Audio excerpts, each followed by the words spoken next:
શિયાળામાં સાઇનસના રોગ વધતા હોય છે તો તે કેમ વધે છે? તેના પાછળનું કારણ શું હોઈ શકે? નાકસૂર એટલે શું? તો વધુ પડતા મોબાઈલ ફોનનો ઉપયોગ કેવી અસર કરે છે કે વધુ પડતો ઘોંઘાટ છે તેની અસર કાન પર કેવી રીતે પડે છે?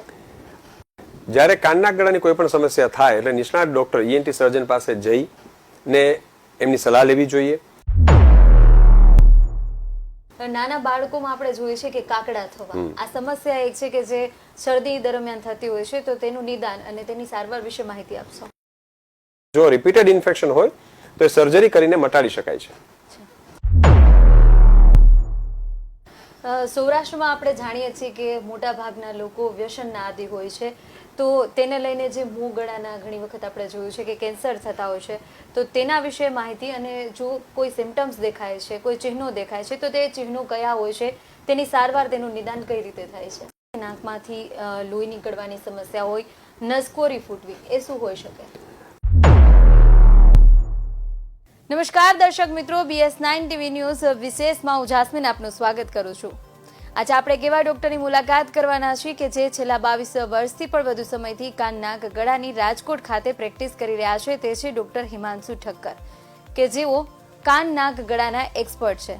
તેઓ ખૂબ જ જાણીતા ENT સર્જન છે. તે રાજકોટના લોહાણા મહાજન માનદ મંત્રી તરીકે પણ ભૂતકાળમાં ફરજ બજાવી ચૂક્યા છે અને ઇન્ડિયન મેડિકલ એસોસિએશન રાજકોટના ભૂતપૂર્વ સેક્રેટરી પણ રહી ચૂક્યા છે. સર્જન એસોસિએશન ઓફ રાજકોટના પણ તેઓ ટ્રેઝરર રહી ચૂક્યા છે. સાથે જ ENT સોસાયટી ઓફ રાજકોટના તેઓ ભૂતપૂર્વ પ્રેસિડેન્ટ છે. અનેક તેમના આર્ટિકલ નેશનલ ઇન્ટરનેશનલ મેડિકલ ક્ષેત્રે ઇન જર્નલોમાં પણ પબ્લિશ થયા હતા. અનેક નવી ઘણી પદ્ધતિઓ પણ તેમને વિકસાવેલી છે. તેની નોંધ દેશ વિદેશના મીડિયાએ પણ લીધેલી છે. તેમણે અનેક એવોર્ડ્સ પણ પોતાના નામ કરેલા છે. તેમણે ઇન્ડિયન મેડિકલ એસોસિએશનનો award, doctor CS Thakar award, Indian medical association med achievers of merit awards, Lohana Mahaparishad દ્વારા best Raghuvanshi trust quality awards પણ તેમની સાથે નામે કરેલો છે. સાથે જ આપણા વડાપ્રધાન નરેન્દ્ર મોદી દ્વારા પણ પત્ર લખી તેમની સેવાને બિરદાવવામાં આવી છે. સાથે જ શુભેચ્છાઓ પણ આપી હતી. સાથે જ અનેક એવોર્ડ્સ તેમને સામાજિક સંસ્થાઓ દ્વારા પણ આપવામાં આવેલા છે. ડોક્ટર હિમાંશુ ઠક્કરનું નામ ઇન્ડિયા બુક ઓફ રેકોર્ડમાં પણ નોંધાયેલું છે. તેમણે બેસ્ટ પ્રાઇડ ઓફ સૌરાષ્ટ્રનો પણ એવોર્ડ પોતાના નામે કર્યો છે અને અનેક નાના બાળકોની શ્વાસ નળી અને અન્નળીમાંથી અનેક સફળતાપૂર્વક ઓપરેશન કરી અનેક લોકોને તેમણે નવું જીવન પણ આપેલું છે. સાથે અનેક સેવાકીય સંસ્થાઓ સાથે પણ તેઓ જોડાયેલા છે. અનેક વખત ફ્રી નિદાન કેમ્પ તેમના દ્વારા કરવામાં આવે છે. ગરીબ દર્દીઓની સેવા માટે હંમેશા ડોક્ટર હિમાંશુ ઠક્કર તત્પર રહે છે. તેઓ બોખાડ હોસ્પિટલ, જલારામ હોસ્પિટલ, રામકૃષ્ણ આશ્રમ સાથે તેઓ જોડાય તેઓ માનદ સેવા આપી રહ્યા છે અને રાજકોટના વિદ્યાનગર મેઇન રોડ ખાતે તેમની ડોક્ટર ઠક્કર ENT અને ડેન્ટલ સર્જિકલ હોસ્પિટલ પણ આવેલી છે. તો સર, સૌપ્રથમ તો આપનું સ્વાગત છે. જે રીતે આપણે જાણીએ છીએ કે શિયાળામાં સાઇનસના રોગ વધતા હોય છે, તો તે કેમ વધે છે? તેના પાછળનું કારણ શું હોઈ શકે? ખાસ કરીને શિયાળાની અંદર જ્યારે વાતાવરણમાં ઠંડક વધારે હોય, ભેજ વધારે હોય, ત્યારે સાઇનસના રોગો વધવાનું મૂળ કારણ ઠંડી. પહેલા આપણે સાઇનસની રચના સમજીએ તો જે આપણા ફેસ પર બે કપાળ ઉપર, બે ગાલ ઉપર, બે આંખની આજુબાજુ અને પાછળ એમ 8 સાઇનસ આવેલા હોય. ફ્રન્ટલ સાઇનસ, મેક્સિલરી સાઇનસ, ઇથમોઇડ સાઇનસ અને સ્ફિનોઇડ સાઇનસ. આ બધા સાઇનસ પેરમાં આવેલા હોય. એટલે નાકની અંદર ઠંડી હવા જાય, શરદી થવી, એ બધું શિયાળામાં કોમન હોય છે. એટલે સાઇનસ એટલે એક સ્પેસ, એક પોલાણવાળી જગ્યાઓ જે આપણા ફેસ ઉપર આવેલી હોય અને એના અંદર કફ જામી જાય એટલે સાઇનોસાઇટિસ થાય, એટલે એમાં સોજો આવે અને એને લીધે બધા ઇશ્યુઝ શિયાળામાં વધારે થતા હોય. જી સર, સાઇનસ વિશે જો વાત કરીએ તો ઘણા લોકોને કાયમી શરદી રહેતી હોય છે, તો તે કેવી રીતે હોય છે? કાયમી શરદી માટે જેમ આપણે પૂછ્યું એ પ્રમાણે કે આપણે શુદ્ધ ગુજરાતી ભાષામાં તો શરદી મૂંઢાઈ જાય એટલે બહાર ન નીકળતું હોય. ઘણા લોકોને કેવું થતું હોય કે કફ રહે પણ બહાર ન નીકળે. એના સિમ્ટમ્સ ખાલી એને હેડેક ને એવું થતું હોય, માથું દુખવું, નાક બંધ રહેવું. એટલે જે સાઇનસની અંદર કફ જામી જાય અને એને લીધે જે શરદી કાયમી રહેતી હોય એ માત્ર ને માત્ર દવાઓથી ઘણીવાર ક્યોર ન પણ થાય. તો એના માટે આપણે ઇન્વેસ્ટિગેશન્સ કરવા પડે કે શા માટે એને શરદી મળતી નથી. જેમ કે નાકની દૂરબીન વડે તપાસ થાય, CT સ્કેન થાય, પછી સાથે સાથે ઘણીવાર ઇન્ફેક્શન વધારે તો બ્લડ ટેસ્ટ કરવા પડે. આ બધા ઇન્વેસ્ટિગેશન્સ તપાસ કર્યા પછી આપણને એવું માલુમ પડે કે કારણ શું છે કે કેમ એને શરદી નથી મળતી. ઘણી વખત લોકો આ બધી સમસ્યાઓને ખૂબ લાઇટલી લેતા હોય કે શરદી તો મટી જાય, દવા લો તો 4 દિવસે મટે, ન લો તો 6 દિવસે મટે. પણ ઘણીવાર આ માન્યતાઓ સાચી નથી હોતી અને ઘણીવાર શરદીને લીધે ઘણા કોમ્પ્લિકેશન્સ થતા હોય છે, એટલે શરદીને પણ અવગણવી ના જોઈએ.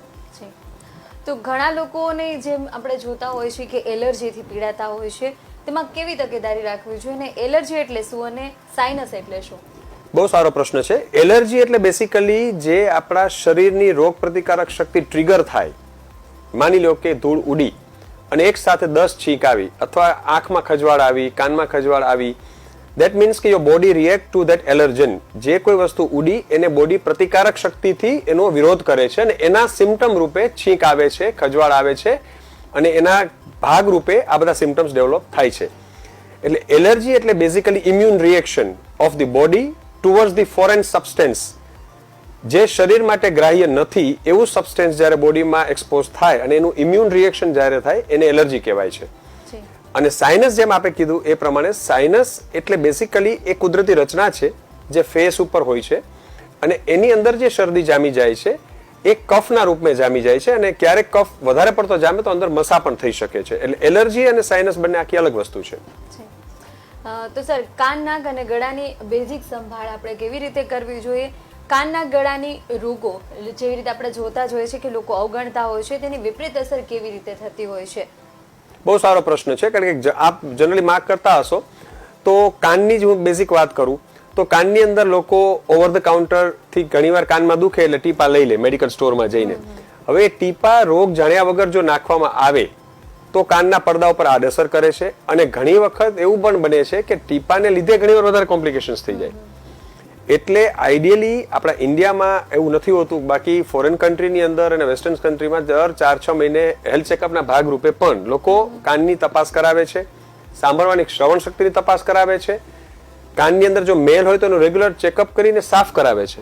વેક્સ જનરલી એક્યુમ્યુલેટ થતો જ હોય, દરેકના કાનની અંદર મેલ બનવો એ સહજ વસ્તુ છે, પણ રેગ્યુલર ક્લિનિંગ કરવાથી ઘણી સમસ્યાઓથી બચી શકાય. અને ખાસ કરીને ઓવર ધ કાઉન્ટર મેડિકેશન્સ એટલે સિમ્પટમ થયા, ડોક્ટર પાસે જવાને બદલે મેડિકલ સ્ટોરમાં જઈને દવા લીધી અને આપણે પોતાની રીતે સારવાર કરી, એ ઘણીવાર ખૂબ જ નુકસાન કરે છે. બીજું બહુ જ સાદી વસ્તુ છે કે જે કોઈ વસ્તુ આપણા હાથમાં હોય, પિન છે, ચાવી છે કે સળી છે કે કોઈ પણ વસ્તુ આપણે ધારદાર નાખીને કાનને સાફ કરતા હોય છે, એ ખૂબ જ ડેન્જર છે, એ ખૂબ જ જોખમી પુરવાર થાય. કારણ કે એ વસ્તુ કાનની ચામડીને છોડે અને એની અંદરથી જે ઇન્ફેક્શન થાય એ મટવા પણ ઘણીવાર બહુ અઘરું બની જતું હોય છે. એટલે ખાસ કરીને ઘણા લોકોને એવી પણ ટેવ હોય કે કાનને ધોવે, પાણી નાખીને સાફ કરે કે કાનની અંદર કોઈ પણ જાતનું ફીણવાળું લિક્વિડ નાખશે કે ગૌમૂત્ર નાખશે કે કોઈ પણ જાતનું બીજું કોઈ પ્રવાહી નાખશે, જે ખરેખર નુકસાનકારક હોય છે. એટલે કાનની સંભાળના ભાગરૂપે સેલ્ફ ક્લિનિંગ ન કરવું જોઈએ. દર 4-6 મહિને ડોક્ટર પાસે જઈ તપાસ કરાવી અને સફાઈ કરાવી જોઈએ. ઓવર ધ કાઉન્ટર મેડિકેશન્સ કોઈ પણ જાતના ટીપા ન નાખવા જોઈએ, ડોક્ટરને બતાવ્યા વગર, સ્પેશિયાલિસ્ટ ડોક્ટરને બતાવવું જોઈએ. અને સેલ્ફ ક્લિનિંગ પોતાની રીતે મેં આપને જે કીધું એ પ્રમાણે પિન કે ચાવી કે સળી નાખીને કાન સાફ ન કરવા જોઈએ. જી, એકદમ સાચી વાત સર આપે કીધી કે આપણે જોઈએ તો જો થોડું એવું કાનમાં દુખતું હોય તો મેડિકલના ટીપા છે કે પહેલાના લોકો કે લસણનું તેલ કાનમાં નાખવા ઘણા ઉપાય કરતા હોય છે, આપણે જોયેલા છે. સર, હવે જ્યારે નાની ઉંમરે પણ ઘણા લોકોને બહેરાશ આવી જતી હોય છે, તેના પાછળનું કારણ શું હોઈ શકે? બહુ સારો પ્રશ્ન છે, કારણ કે આ વસ્તુ એવી નિગ્લેક્ટેડ છે અથવા ખબર જ નથી હોતી. બાળકનો જન્મ થાય અને રૂટીન સ્ક્રીનિંગના ભાગરૂપે જેમ આપણે વેક્સિન અપાવતા હોઈએ, બાળકને રસી અપાવવી જરૂરી છે જેથી ભવિષ્યમાં આવનારા રોગોથી બચી શકે. એ રીતે નિયોનેટલ સ્ક્રીનિંગ, કાનનું હિયરિંગ સ્ક્રીનિંગ ફોરેન કન્ટ્રીમાં તો કરાવતા જ હોય છે અને વેસ્ટર્ન કન્ટ્રી કરતા પણ આપણે ત્યાં પણ હવે અવેરનેસ ધીમે ધીમે ક્રિએટ થઈ છે અને લોકો કરાવે છે અને કરાવવું જ જોઈએ. બાળક જ્યારે માતાના ગર્ભમાં હોય અને જ્યારે કોઈ પણ એવી કોઈ ઓટોટોક્સિક ડ્રગ માતાએ લીધી હોય અથવા ગર્ભનું કોઈ ઇન્ફેક્શન હોય અથવા બાળક જન્મીને તરત જ રડ્યું ના હોય, એને કમળો થયો હોય, એને આઈસીયુમાં રાખવો પડ્યો હોય, વેન્ટિલેટર સપોર્ટરી અથવા પેટીમાં મૂકવો પડ્યો હોય, તો આવા કિસ્સાઓમાં તો ખાસ સ્ક્રીનિંગ કરવું જોઈએ બાળકનું, હિયરિંગ સ્ક્રીનિંગ. કારણ કે એ બાળકને ભવિષ્યમાં બહેરાશ થવાની સંપૂર્ણ સંભાવના રહેલી હોય છે. હવે જ્યારે બાળક બોલતા શીખે અને સાંભળતા જ્યારે એને નોઇઝ કાનમાં જાય ને પ્રોપર સાંભળી ન શકતો હોય ત્યારે ઘણું મોડું થઈ ગયું હોય છે કે જ્યારે બાળક 3-4 વર્ષનું 5 વર્ષનું થઈ જાય ત્યારે આપણને ખબર પડે કે આને તો સંભળાતું નથી. તો prevention is better than cure. એટલે નાના બાળકોમાં જ્યારે આવા કોઈ વિપરીત સંજોગોમાં ડિલિવરી થઈ હોય ત્યારે જેમ રસી આપણે અપાવીએ છીએ એમ નિયોનેટલ સ્ક્રીનિંગના ભાગરૂપે હિયરિંગ સ્ક્રીનિંગ થવું જોઈએ. ખૂબ જ સરસ કે જે કોઈ પણ બાળકનો જન્મ થાય છે ત્યારથી જે એક લાપરવાહી કે બેદરકારી હોય તે પણ બાળકને આગળ ભવિષ્યમાં નડી શકે છે. સર, હાલ અત્યારે આપણે જોઈએ છે કે સોશિયલ મીડિયાનો યુગ છે. હર કોઈ ઘરમાં બાળકથી લઈ મોટેરા સૌ કોઈ ફોનનો ઉપયોગ કરતા હોય છે. તો વધુ પડતા મોબાઈલ ફોનનો ઉપયોગ કેવી અસર કરે છે કે વધુ પડતો ઘોંઘાટ છે તેની અસર કાન પર કેવી રીતે પડે છે? અત્યારનો આપ યુગ જોશો તો જે બહેરાશ 65-70 વર્ષે આવતી આપણા વડીલોને આપ જોવો તો એ જે અત્યારે બહેરાશ એમને આવતી હોય એ અત્યારે યુથ અને યંગસ્ટર્સમાં આવી રહી છે. જેનું કારણ મોબાઈલ, મોટો અવાજ, ડીજેના સાઉન્ડ અને louder music for prolong time. Youth ઘણીવાર મોબાઈલનો એટલો બધો ઉપયોગ વધારે કરતા હોય છે, કલાકોના કલાકો, અને લાઉડ મ્યુઝિક સાંભળવાની આદત જે કાન માટે ઘણીવાર ખૂબ જ નુકસાન કરે છે. એટલે મોટો અવાજ જેમ કાનમાં જાય એમ કાનની તકલીફ અને કાનની અંદરની જે તંતુઓ હોય, નસ હોય, એના પર આડઅસર કરે.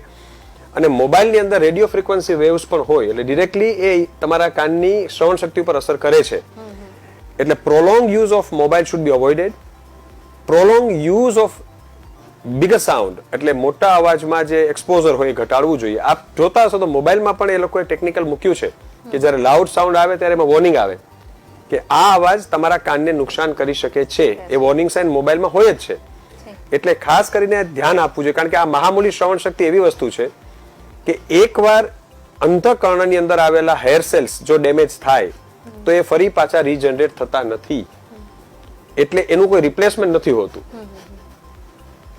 તો આપણે મોટા ભાગે ફોન પણ એટલું નુકસાન કરે છે તો આપણે ઘણી વખત જોઈએ છે કે આજનો જે યુવા વર્ગ છે એ સતત મોબાઈલમાં તો રહે છે પણ સાથે જે ઇયરબડ્સ છે કે હેન્ડસ્ફ્રી જેવા ઉપકરણોનો પણ ઉપયોગ કરતા હોય છે. તો તેમના માટે એક ખૂબ જ મહત્વનો જવાબ બની રહેશે. ઘણી વખત સર આપણે જોઈએ છીએ કે કાનમાંથી લોકોને રસી આવતા હોય છે, તેના પાછળનું શું કારણ હોઈ શકે? બહુ સારો પ્રશ્ન છે કારણ કે ઘણા પેશન્ટ કાનની અંદર નાના બાળકોથી માંડીને અમે જોતા હોઈએ છીએ તો એ લોકો નાના બાળકોની અંદર સામાન્ય શરદીને અવગણવી ન જોઈએ જે આપણે પહેલા વાત કરી. નાક અને કાનની વચ્ચે જોડતી એક ટ્યુબ આવે છે જેને યુસ્ટેશન ટ્યુબ કહેવાય છે. એટલે નાના બાળકોમાં એ સ્ટ્રેટ હોય એટલે જે નાકનું ઇન્ફેક્શન શરદી છે કાનમાં જઈ શકે અને એના લીધે એને રસી ન મળતા હોય. હવે એ જો નિગ્લેક્ટ કરે તો કાનના પડદામાં કાણું પડી શકે, કાનની હાડકીમાં સડો બેસી શકે, આગળ જતા એમાંથી બહેરાશ આવે અને સિક્વન્સ ઘણા કોમ્પ્લિકેટેડ બની શકે. એટલે રસીની સમસ્યા કાનની અંદર ફંગસ થવાથી, ઇન્ફેક્શન થવાથી, ઘણીવાર કોઈ વસ્તુ અંદર જીવડું કે એવું કોઈ વસ્તુ ઘૂસી જાય તો પણ ઇન્ફેક્શન થઈ અને એની અંદરથી રસી થતું હોય, પડદામાં કાણું હોય તો રસી આવે, હાડકામાં સડો હોય તો પણ રસી આવે. એટલે રસીની સમસ્યા એવી છે કે જો રસી આવતા હોય તો વહેલી તકે ઈએનટી સ્પેશિયાલિસ્ટ પાસે જઈ એનું નિદાન કરાવી અને એની સારવાર કરવી જોઈએ. આપણે મુખ્યત્વે જોઈએ છે કે નાના બાળકોમાં કાનના ગળાના રોગો વિશે થોડીક માહિતી સાથે જ જો કોઈ બાળકને લાંબા સમય સુધી કાનના કે ગળાની જો કોઈ પણ રોગ હોય છે તો તેની અસર કેવી થઈ શકે છે?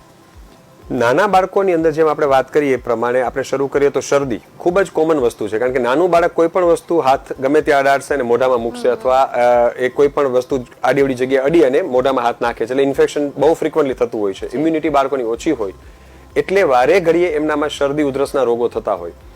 એ શરદી ઉધરસના રોગો જે ગળામાં કાંકડાના સ્વરૂપે પણ હોઈ શકે, નાકની પાછળ એડિનોઇડ કરીને ટિશ્યુ આવેલા હોય જે લિમ્ફોઇડ ટિશ્યુ હોય જેને આપણે એવું પણ કહી શકીએ કે બાળકોમાં નાકના મસા. તો એ નાની ઉંમરમાં જો એ બહુ મોટા હોય તો બાળક મોઢું ખુલ્લું રાખીને શ્વાસ લે જેની આડઅસરોના ભાગરૂપે બાળકની શ્રવણ શક્તિ પણ ઘટી શકે કારણ કે એને શરદી વારંવાર રહેતી હોય એટલે પડદાની પાછળ કફ જામી જાય એટલે સાંભળવામાં એને તકલીફ પડે. મોઢું ખુલ્લું રાખીને શ્વાસ લે એટલા માટે ડ્રાયનેસ મોઢામાં ખૂબ જ સુકાશપણું રહે, મોઢામાંથી લાળ આવે. આ બધાને લીધે બાળકની ઊંઘ પૂરતી ન થાય.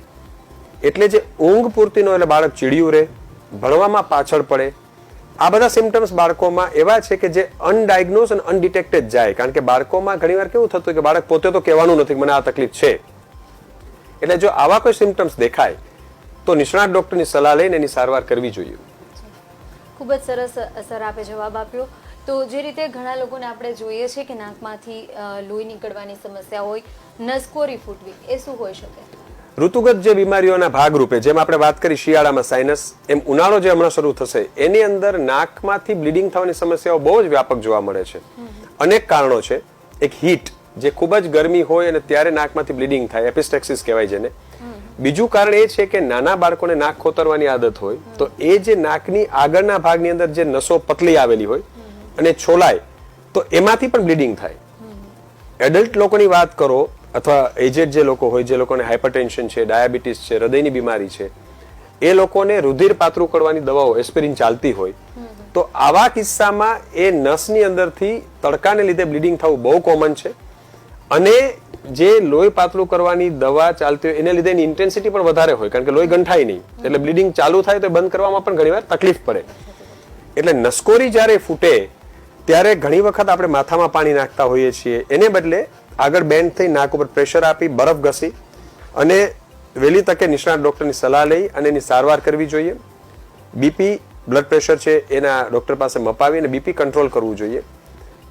અને નસકોરીની સારવારના ભાગરૂપે નેઝલ એન્ડોસ્કોપી અથવા સીટી સ્કેન કરીને નિદાન કરવું જોઈએ કે કયા કારણથી નસકોરી ફૂટી છે. સર, જે રીતે નાકની સમસ્યામાં આપણે વાત કરીએ તો નાકસુર એટલે શું? બહુ સારો પ્રશ્ન છે. નાકસુર એક એવો વર્ડ છે કે જે ઓલમોસ્ટ ઘણા લોકો એનાથી અવેર નથી, અવગત નથી. આપણી જે અશ્રુ ગ્રંથિ, જે આંખના કોર્નર પર જ્યારે આંસુ નીકળે છે આંખમાંથી ત્યારે અમુક ભાગ આંખની અંદરથી બહાર નીકળે અને અમુક આંસુનો ભાગ નાકની અંદર ઉતરે. એ રીતે પ્રપોર્શનેટ આંસુ આગળ પાછળ જતા હોય. જ્યારે નળી બંધ હોય અશ્રુ ગ્રંથિની એને નાકસુર કહેવાય. અને એના લીધે શું થાય કે જે પોર્શન ખરેખર નાકમાં જવો જોઈએ એ જાય નહીં, બધો પોર્શન આંખમાંથી છલકાય અને બહાર આવે. એટલે એ નળી જે બ્લોક હોય એને નાકસુર કહેવાય. એને મેડિકલ ટર્મિનોલોજીમાં ડેક્રાયોસિસ્ટાઇટિસ કહેવાય છે. અને એની સર્જરી DCR, એન્ડોસ્કોપિક ડેક્રાયોસિસ્ટોરાઇનોસ્ટોમી, આ એક મોટો વર્ડ છે. પણ ENT સર્જન નાક વાટે દૂરબીનથી નિદાન કરી અને નળી ખોલે અને અંદરનો જે સેક હોય, જે ખરાબ ટિશ્યુ એ કાઢી નાખે અને એ જે પેસેજ હોય એને ક્લિયર કરવો પડે. અને સિરિન્જિંગ કરીને બાદમાં તપાસ થાય કે નળી પેટર્ન છે, ક્લિયર થઈ ગઈ છે, બ્લોક નથી. એટલે નાકસુરની સમસ્યા જ્યારે એક બાજુની આંખમાંથી, મોસ્ટ ઓફ એક બાજુ હોય, ઘણીવાર ડબલ પણ હોઈ શકે, બે બાજુ, ચીપડા વળવા, સતત પાણી નીકળવું, એ બધા નાકસુરના સિમ્ટમ છે. એટલે એ જ્યારે જણાય તો ENT સર્જનની સલાહ લેવી જોઈએ.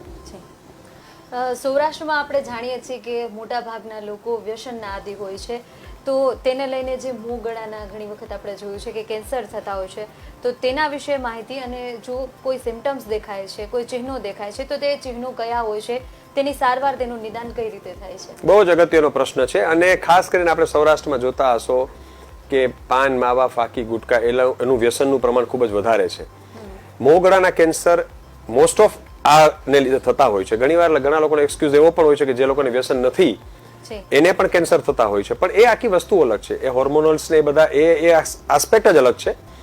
પરંતુ મોઢાની અંદર ગલોફાના કોન્ટેક્ટમાં જ્યારે લાંબો સમય ફાકીના જે કેમિકલ્સ લાઈક ચૂનો છે, કાથો છે, ટોબેકો છે, નિકોટિન એમાં હોય, જે કાર્સિનોજેનિક છે, દેટ ઇઝ પ્રૂવડ. તો એ જ્યારે ગલોફું એકદમ સોફ્ટ હોય મોઢાની અંદર અને એના સંપર્કમાં લાંબો સમય રહે એટલે એને લીધે ચામડી ઉપર વ્હાઇટિશ પેચ થાય, જેને સબમ્યુકસ ફાઇબ્રોસિસ કહેવાય. અને ધીરે ધીરે ધીરે ધીરે ગ્રેજ્યુઅલી એ વધી અને કેન્સરમાં પરિવર્તિત થાય. એટલે ખાસ કરીને ન રૂજ આવતી ચાંદી, મોઢાની અંદર કોઈ અલ્સર થાય ને 4 થી 6 અઠવાડિયાથી વધારે રૂજ ના આવે, વ્યસનવાળા પેશન્ટ્સની આપણે વાત કરીએ છીએ, તો તાત્કાલિક ધોરણે નિદાન કરાવી અને એની સારવાર કરાવવી જોઈએ ડોક્ટર પાસે. બીજું, ગળફામાં લોહી આવવું, અવાજનો બદલાવ, લાંબો સમય 6-8 અઠવાડિયાથી વધારે અવાજનો બદલાવ રહે, જે સ્મોકિંગ કરતા હોય લોકોમાં, લાંબો સમયથી કફ હોય ને મટવું નહીં, ગળફામાં બ્લડ આવવું, આ બધા જ સિમ્ટમ્સ, ગળામાં ગાંઠ આવવી, આ બધા સિમ્ટમ્સ જ્યારે વ્યસનવાળા પેશન્ટ્સમાં નોટિસ થાય તો વહેલી તકે નિષ્ણાત ડોક્ટરની સલાહ લઈ અને એની સારવાર કરી ને જો પ્રોપર એના વેથી સારવાર કરવામાં આવે તો એવું નથી કે કેન્સર એટલે કેન્સર, એ પ્રોપર નિદાનથી નોર્મલ આયુષ્ય જીવી શકે છે. ઘણી વખત આપણે જોતા હોઈએ છીએ કે વારસાગત કાનની તકલીફો હોય છે, જન્મતા વેત જ કાનની તકલીફ હોય, તો તેનું નિદાન કઈ રીતે થાય છે, તેની કાળજી કેવી રીતે રાખવી જોઈએ? જન્મતા વેત, જેમ આપણે હમણાં વાત કરી એ પ્રમાણે, બાળક જ્યારે અધૂરા મહિને આવ્યું હોય, કોઈ ઓટોટોક્સિક ડ્રગ ચાલતી હોય એની માતાને, જન્મતા વેત આંચકી ખેંચતાણ આવી હોય, પેટીમાં મૂકવું પડ્યું હોય બાળકને, પીળીઓ થયો હોય કમળો, ઓક્સિજન જ્યારે બ્રેનને મળે નહીં ત્યારે આ બધી તકલીફ થાય. અને એના માટે કારણભૂત નિદાન કરી બેરા ટેસ્ટ થાય છે, OAE થાય છે, ઓટો એકોસ્ટિક એમિશન નામની ટેસ્ટ થાય છે, જેના વડે નિદાન કરવામાં આવે કે બાળકને જન્મથી બેરાશ છે. અને આધુનિક યુગમાં કોક્લિયર ઇમ્પ્લાન્ટ કરીને એક સર્જરી થાય છે, જેની અંદર બાળક જો પ્રોપર એજમાં એનું પકડાઈ જાય કે આ બહેરાશ છે અને કેટલી બહેરાશ છે, તો એના આધારે સર્જરી કરવાથી બાળક લાઈફ ટાઈમ નોર્મલ સાંભળી શકે છે અને નોર્મલ જીવન જીવી શકે છે. છે. આપણે જોઈએ છે કે ઘણા લોકોને ઘણા લાંબા સમયથી શરદી રહેતી હોય છે, તો સાઇનસની તેના પર શું વિપરીત અસર રહે છે, અને સાઇનસ અને અસ્થમા આ બંનેની નાકના રોગોને કઈ સંબંધ છે? બહુ સારો પ્રશ્ન છે. જ્યારે નાકની અંદર મસા થાય, ઘણીવાર આપણે એવું સાંભળીએ નાકમાં પણ મસા થાય. હા, નાકમાં પણ મસા થાય. જ્યારે એલર્જી અથવા શરદી લાંબો સમય રહે તો ટિશ્યુ એક જાતના દ્રાક્ષના ઝુમખાની જેમ અંદર નાકની અંદર થતા હોય છે, જેને નેઝલ પોલિપોસિસ કહેવાય છે, ઇથમોઇડ પોલિપોસિસ. તો એ નાકના મસા મોસ્ટલી એલર્જીને લીધે થતા હોય, અને એ 40% કિસ્સાઓમાં અસ્થમા માટે જવાબદાર બને, કારણ કે નાક બંધ હોય એટલે બ્રીધિંગમાં ઇશ્યુ થતા હોય, એટલે લંગને પ્રોપર હવા ન મળે. ત્યારે આવા કિસ્સાઓમાં જ્યારે નાક બંધ રહે ત્યારે અસ્થમાની સમસ્યા થવાની સંભાવનાઓ ખૂબ જ વધી જાય છે. જે રીતે અસ્થમા અને આપણે સાઇનસ વિશે વાત કરી, નાના બાળકોમાં આપણે જોઈએ છે કે કાકડા થવા, આ સમસ્યા એક છે કે જે શરદી દરમિયાન થતી હોય છે, તો તેનું નિદાન અને તેની સારવાર વિશે માહિતી આપશો. નાના બાળકોમાં કાકડાની સમસ્યા ખૂબ જ ફ્રીક્વન્ટલી થતી હોય છે કે એને ઇન્ફેક્શન થાય, વારે ઘડીએ દવાઓ લેવી પડતી હોય. કોઈ પણ બાળકની ઉંમર જ્યારે 5 વર્ષથી વધારે હોય અને 1 વર્ષની અંદર 4 થી 5 વખતથી પણ વધારે ઇન્ફેક્શન થાય, પૂરતી દવાઓ આપ્યા પછી પણ જો ઇન્ફેક્શન ન મટે અથવા વારંવાર થાય, ત્યારે ટોન્સિલેક્ટોમી ઓપરેશન એડવાઇસ કરવામાં આવે છે, અને એ રિઝલ્ટ ખૂબ જ સારા આવે છે. બાળકની ઇમ્યુનિટી સાથે 5 વર્ષ પછી જો કરવામાં આવે તો કોઈ કન્સર્ન થતો નથી. એટલે જો રિપીટેડ ઇન્ફેક્શન હોય તો એ સર્જરી કરીને મટાડી શકાય છે. ઘણી વખત સર આપણે જોઈએ છીએ ઘણા લોકોનું મોઢું જકડાઈ જાય છે અથવા તો મોઢું ઓછું ખુલે છે, તે સમસ્યા વિશે જણાવશો, તેના નિદાન અને સારવાર વિશે? જેમ આપણે હમણાં વાત કરી એમ સૌરાષ્ટ્રની અંદર જ્યારે વ્યસનને લીધે ફાકી ગુટકા ભરી રાખવાની આદત હોય એટલે મોઢાની અંદર સબમ્યુકસ ફાઇબ્રોસિસ થાય છે અને ધીમે ધીમે મોઢું બંધ થતું જાય છે. તો સૌથી પહેલા તો વ્યસન છોડવું જોઈએ. વ્યસન મુક્ત કર્યા બાદ એના નિષ્ણાત ડોક્ટર જે સલાહ આપે પ્રમાણે અમુક મેડિસિન્સ હોય છે, ઇન્જેક્શન્સનો કોર્સ થતો હોય છે, ઘણીવાર અમુક સર્જરી પણ કરવી પડતી હોય જેનાથી મોઢું ખુલી શકે. એટલે એની સારવાર શક્ય છે, પરંતુ prevention is better than cure. એટલે વ્યસન બંધ કરવું એ મહત્વની બાબત છે. ચોક્કસથી જે રીતે વ્યસન પર જ્યારે વાત થઈ કે લોકો ઘરે ઘરે જોઈએ છે કે પાન, ફાકી, અન્ય પ્રકારની જે વ્યસનથી લોકો બંધાયેલા હોય છે, પણ કાનના ગળાના રોગોને લઈ લોકોમાં ઘણી માન્યતાઓ અને ગેરમાન્યતાઓ પણ રહેલી છે. જેમ અગાઉ તમે જણાવ્યું કે ઘણા બધા ઘરગથ્થુ ઉપચાર છે કે મેડિકલમાંથી ટીપા લઈ, તો એ માન્યતા અને ગેરમાન્યતાઓ વિશે જણાવશો? માન્યતાઓ એવી હોય કે લોકોને એવું થાય કે કાનના ગળાના રોગો છે, જેમ આપણે વાત કરીએ શરદી, તો કે ભાઈ શરદી દવા વગર મટી જાય. હમણાં આપણે કોરોના કાળમાં જોયું હશે કે જે મ્યુકોરમાઇકોસિસ ગંભીર રોગ હતો, જે બ્લેક ફંગસ તરીકે ઓળખાતો, એમાં અનેક લોકોના જીવ જોખમમાં મુકાઈ ગયા હતા અને અમુક લોકોના જીવ પણ ગયા છે આ ફંગસને લીધે. અત્યારે મ્યુકોરમાઇકોસિસ નથી, પણ કોઈ પણ શરદી ઉધરસ લાંબો સમય રહે તો એને અવગણવી ન જોઈએ. બીજું, જે ઘણી વખત એવું થાય કે કાકડાના ઓપરેશનની જરૂર નથી અથવા એ કરવાથી ઇમ્યુનિટી ઘટી જાય છે, એ સદંતર ગેરમાન્યતા છે. વારે ઘડીએ જો ઇન્ફેક્શન થતું હોય, સંપૂર્ણ દવાનો કોર્સ પૂરો કર્યા પછી પણ બાળકને વારે ઘડીએ તકલીફ રહેતી હોય, જેમ મેં કીધું કે નાકમાં જો એડિનોઇડની સમસ્યા હોય તો બાળક કાયમી મોઢું ખુલ્લું રાખીને શ્વાસ લે, સૂઈ જ ન શકે, અથવા કાકડા એટલા બધા મોટા હોય કે વારે ઘડીએ ઇન્ફેક્શન થતું હોય, તો ઓપરેશન કરવાથી ઇમ્યુનિટી ઘટતી નથી, અવાજનો કોઈ બદલાવ થતો નથી. પ્રોપર સમય, પ્રોપર નિદાન જરૂરી, કરવાથી નુકસાન નથી થતું, અમુકનો બાળકના ગ્રોથમાં ફાયદો થાય છે. સર, જે રીતે કાનના ગળાની અલગ અલગ તકલીફો હોય તો તેનું નિદાન કઈ રીતે કરવું જોઈએ ને તેની તકેદારી કઈ રાખવી જોઈએ, અમારા દર્શક મિત્રોને તે બાબતે એક સંદેશ આપશો? જ્યારે કાનના ગળાની કોઈ પણ સમસ્યા થાય એટલે નિષ્ણાત ડોક્ટર ENT સર્જન પાસે જઈને એમની સલાહ લેવી જોઈએ. ધારો કે કાનની કોઈ સમસ્યા છે, બહેરાશ, તો એનું નિદાન કરી ઓડિયોમેટ્રી એટલે એક જાતનો જેમ હૃદયનો કાર્ડિયોગ્રામ થાય, એનો ઓડિયોગ્રામ થાય છે, અને ઓડિયોગ્રામથી આપણને ખબર પડે કે કેટલા ટકા બહેરાશ છે, કઈ રીતે અવગણી શકાશે અને કઈ રીતે આ બહેરાશની સારવાર આગળ કરવી. જે રીતે નાકની આપણે વાત કરીએ એમ નાકની દૂરબીનથી તપાસ થાય, નેઝલ એન્ડોસ્કોપી કહેવાય, જરૂર પડે તો CT સ્કેન કરીને નિદાન કરવામાં આવે. અને ગળા માટે એનું પણ વિડીયો એન્ડોસ્કોપથી દૂરબીન વડે નિદાન થાય, પ્રોપર ડાયગ્નોસિસ થાય, અને કોઈ પણ નાનો મોટો રોગ હોય તો એની સારવાર થાય. Prevention is always better than cure. રોગ આવે અને આપણે સારવાર કરીએ, એના બદલે રોગ ના આવે એવી તકેદારી આપણે રાખવી જોઈએ. હેલ્ધી લાઈફસ્ટાઈલ છે, વ્યસન મુક્ત જીવન છે, રેગ્યુલર એક્સરસાઇઝ છે, proper diagnosis with proper consultant, જેનો વિષય જે કાનના ગળાનો વિષય છે તો કાનના ગળાના ડોક્ટર પાસે જઈને એનું આપણે નિદાન કરાવી અને એની સારવાર કરવાથી ભવિષ્યમાં આગળ જતા કોમ્પ્લિકેશન્સ અટકાવી શકાય છે. તો સર આપ અહીંયા ઉપસ્થિત થયા, અમારા દર્શક મિત્રોને સરસ મજાની માહિતી આપી, તે બદલ આપનો ખૂબ ખૂબ આભાર. Thank you. હું ખાસ કરીને વિશેષ ટીમનો આભારી છું કે આ એક અવેરનેસ બાબતે અમને મોકો મળ્યો આપની સાથે વાત કરવાનો, અને શ્રોતા મિત્રોને પણ એક સંદેશો જે હમણાં આપણે વાત કરીએ પ્રમાણે વ્યસન મુક્ત જીવન, સ્વસ્થ જીવન. Thank you. તો દર્શક મિત્રો, આજે આપણે ડોક્ટર હિમાંશુ ઠક્કર પાસેથી કાનના ગળાને લગતી તકલીફો છે, તેમાં થતા રોગો છે, તેમાં કેવું નિદાન થવું જોઈએ, તેમાં કેવી કાળજી લેવી જોઈએ તે વિશે માહિતી મેળવી. એક નવા વિષય સાથે વિશેષમાં ફરીથી મળશું. જોતા રહો BS9 TV ન્યૂઝ. નમસ્કાર.